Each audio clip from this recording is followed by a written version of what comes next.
Hello, আসসালামু আলাইকুম। Welcome to GSM mobile হাট।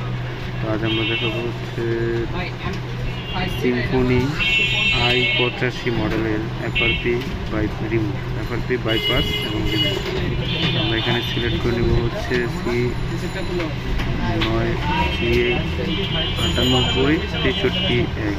তো এখানে আমরা 2GB র্যাম সিলেক্ট করার পর ফার্স্টে হচ্ছে আমাদের আইডেন্টিফাই ডিভাইস করার পর আমাদের কোডটা বুট করার পর দেন হচ্ছে আমাদের সেকেন্ড স্টেপ, এখানে আমরা বুট করে নেব। সেকেন্ড স্টেপ হচ্ছে এখানে আমাদের মাইনাস ধরে কেবল লাগলে আপনার স্পিডে বুট করবে, প্লাস মাইনাস ধরলে বুট করবে, বাট মাইনাস ধরে নিলেও হয়।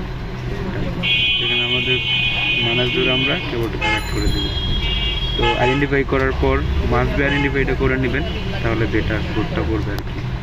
তো দেন আইডেন্টিফাই করার পর হচ্ছে আমাদের এটা বুট ডাউন হবে। বুট ডাউন হওয়ার পর আমাদের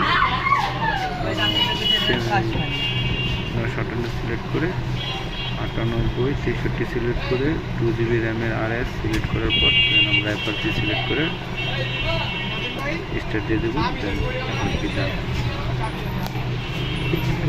তো সম্পূর্ণ ভিডিও দেখেন, আশা করি বুঝতে পারবেন।